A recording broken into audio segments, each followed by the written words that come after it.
So this isn't my cup of tea. Normally I don't ever do stuff like this. I don't just read articles, you know, and pass it off as a video. I typically like to entertain you guys, but I think this is really important because a lot of interesting information has been unearthed about the ZOE QUINN allegations. And, you know, like I said in my video that I did, the reason why I was so angry about this is because knowing who ZOE QUINN is, you know, obviously not liking cancel culture and what it leads to, but just knowing who ZOE QUINN is and just knowing that she's a snake in the grass, she's a compulsive liar, and then the worst thing is all of her colleagues were backing her up, even knowing that she's lying, knowing that there's all this evidence, but it's just like, we gotta protect my women's, we gotta protect you guys in the industry, even though she was hurting the gaming industry. She should have been dealt with by just ostracizing her, be like, she needs to be out of here because she's making this environment very toxic. Instead, you put the blame on the demographic. You said it's the gamers, and then it became Gamergate. And to this day, a lot of you people in the gaming industry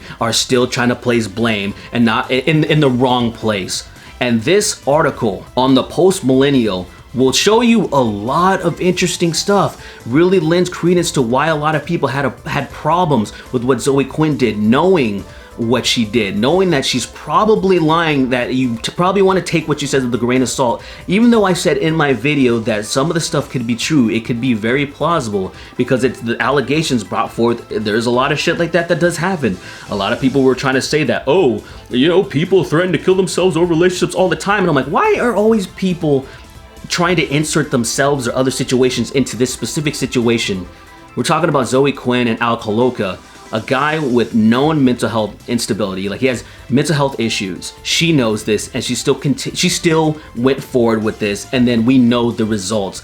That's why it was so infuriating. And if you want to get angrier, let me just read through this article for you. ZOE QUINN's allegations are falling apart by Anna Slultz. On August 28, 2019, a game developer and activist ZOE QUINN issued a multi-post Twitter statement detailing abuse allegedly suffered at the hands of a former partner and fellow indie developer, Alec Holowka. On August 29th, the Night in the Woods development team cut ties with Holowka, and within 48 hours he had committed suicide. The same day as Holowka's suicide, ZOE QUINN's Twitter account was deleted, returning shortly thereafter under a protected lock, and which enabled only a few select people to access the tweets. A very suspicious thing to do. A source with access to QUINN's locked Twitter account has provided the Millennial with important history which sheds light on the developer's time with the now deceased Alec Holowka. This is where all the damning stuff comes in. While in QUINN's August 28th public statement, QUINN did not specify when the alleged abuses took place. It was stated that it was while living in Winnipeg at Holowka's apartment. A cursory scan of their Twitter reveals QUINN was preparing to leave for Winnipeg at the end of March 2012 for an unspecified period of time and had arrived at the end of March or the beginning of April 2012. While those tweets appear to have been deleted and were inaccessible even by the Millennial source, they had already been screen captured and archived in a YouTube video prior to the deletion of QUINN's Twitter account. And that, ladies and gentlemen, is one of the most suspicious things. It's like, if you believe in your statement, if you think if this is true, why are you deleting all these old tweets and stuff? You know that you're fucking lying. You know that you're being a dirty snake. That's why you're deleting all this stuff that is completely that negates all of the stuff that you put out there. In an August 28th statement, QUINN claims to have been physically confined to Holowka's unit, as well as isolated from the outside world. Tweets reveal a different story, with QUINN tweeting regularly throughout the time period in Winnipeg with Holowka, sometimes dozens of times per day, communicating with many others and describing QUINN's time in the city and documenting many excursions.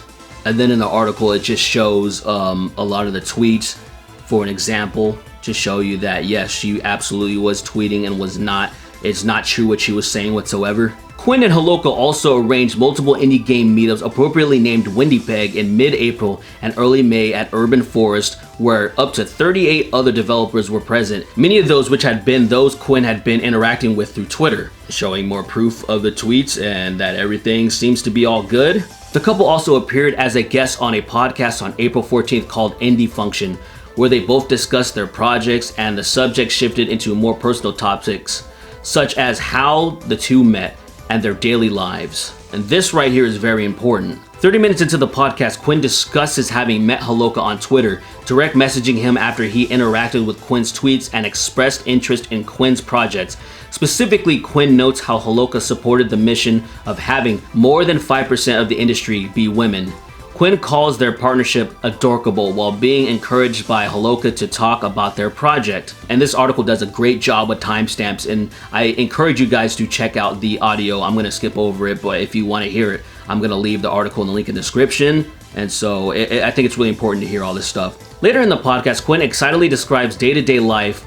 My life is right now. I wake up, I bullet on a game I care about very passionately, I pass out from exhaustion. While discussing indie game developer Phil Fish, a conversation that eerily relates to the present takes place. And that's one of the reasons why you don't really want to be famous, because that's what happens. People basically turn you into a cartoon character. You don't get to be a person anymore, you are a concept, Quinn adds. I'm pretty sure I'm not that well known yet because that didn't happen to me, and I don't think I am that way where I would be characterized as one thing or another. Oof.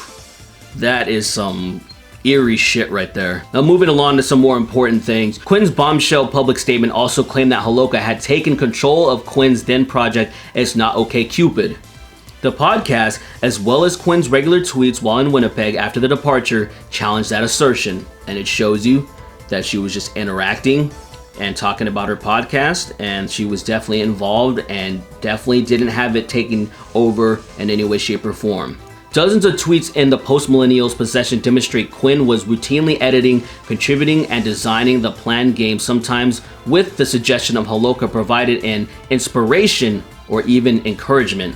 According to Quinn's statement, Holoka also delayed purchasing Quinn's ticket home as per their arrangement, effectively trapping Quinn in Winnipeg with no funds to return.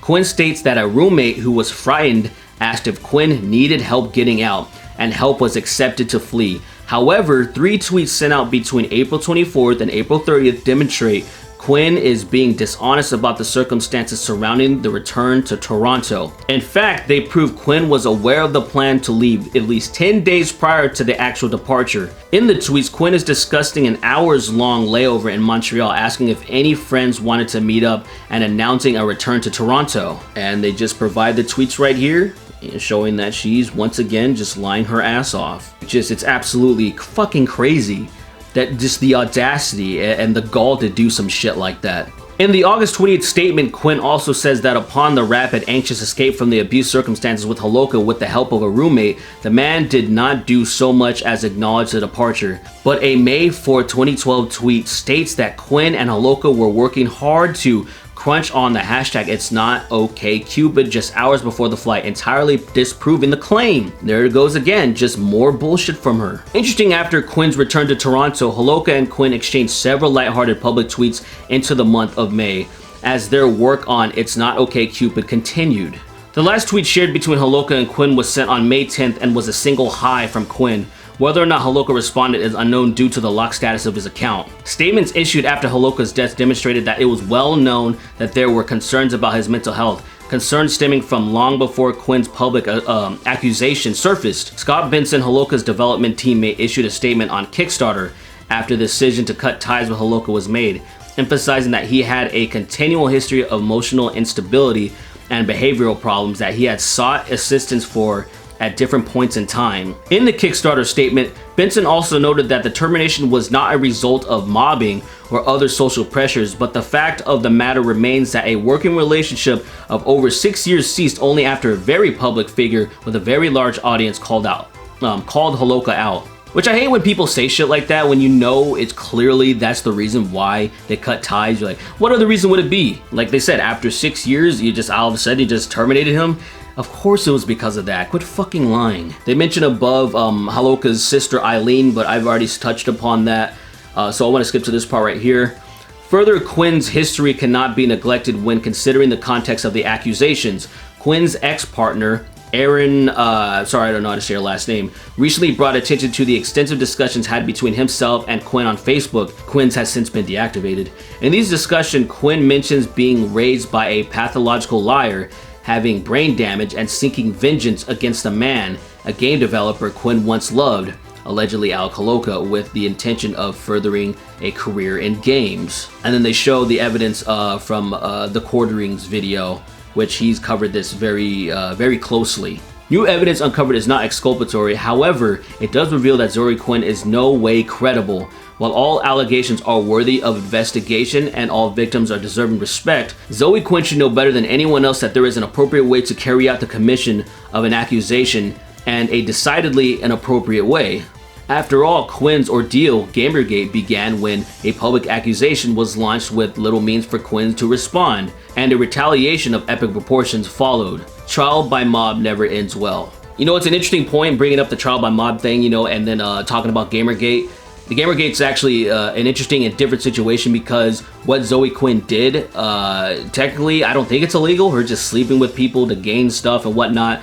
I think it's unethical, obviously. I think that was the whole point of it. And it was a whole reason why this dude was angry, and then he also just blasted it up on a blog, which I don't see that as a huge fucking issue.